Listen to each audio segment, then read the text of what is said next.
بسم اللہ الرحمن الرحیم۔ مکمل پاکستان پارٹی کا نعرہ، ایمان، اتحاد، تنظیم اور عدل میں مستقبل ہمارا۔ یہ نعرہ جو ہے وہ جب پاکستان بنا تھا اس وقت لگایا گیا تھا، قائد اعظم نے لگایا تھا۔ اس کے بعد یہ نعرہ تقریباً ہم سب بھول چکے ہیں، خاص طور پر ہمارے نوجوان نسل اور ابھی جو موجودہ اس دور کی جو ہماری نسل ہے۔ ایمان کا مطلب جو ہے وہ ہم نے عملی زندگی میں کیسے اس کو استعمال کرنا ہے، اس پہ ہم بات کریں گے کہ حقوق العباد کے ساتھ ہے اس کا جو بہت گہرا تعلق۔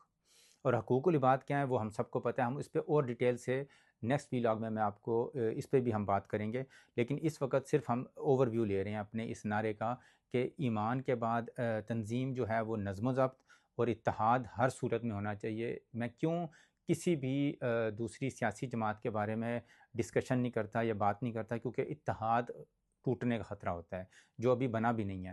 تو ہم چاہتے ہیں کہ اتحاد بنے، تمام پارٹیز جو ہیں وہ ایک پیج پہ ہوں، ہم اتحاد کے ساتھ چلیں۔ ایمان، اتحاد، تنظیم کے ساتھ عدل ہے۔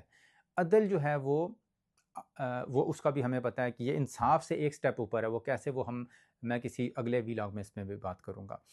تو ابھی ہم نے جو یہ بات کی ہے، یہ جو نعرہ ہے، یہ جو جتنے آپ کے اس وقت جو سیاسی جماعتوں نے نعرے لگائے ہوئے ہیں، یہ ان سب کے کو ریپرزینٹ بھی کرتا ہے، اور یہ سارے اسی کے اندر سمو جاتے ہیں۔ یہ تمام نعرے کیسے ایمان، اتحاد، تنظیم کے ساتھ اگر ہم نے زندگی گزاری، روزگار کے معاملات حل ہو جائیں گے، ہمارے تمام قسم کی جو عملی زندگی میں جو معاملات خراب ہوئے ہیں، جس میں گیس، بجلی، پانی، روزگار کا ایشو، گھر کا ایشو، رہن سہن سے لے کے آپ کی سوسائٹی میں جو اس وقت امن و امان کا ایشو، بہت ساری چیزیں ہیں، وہ سارے معاملات ہمارے اسی نعرے کے اندر ہیں۔ آج کا یہیں تک۔ پاکستان پائندہ باد۔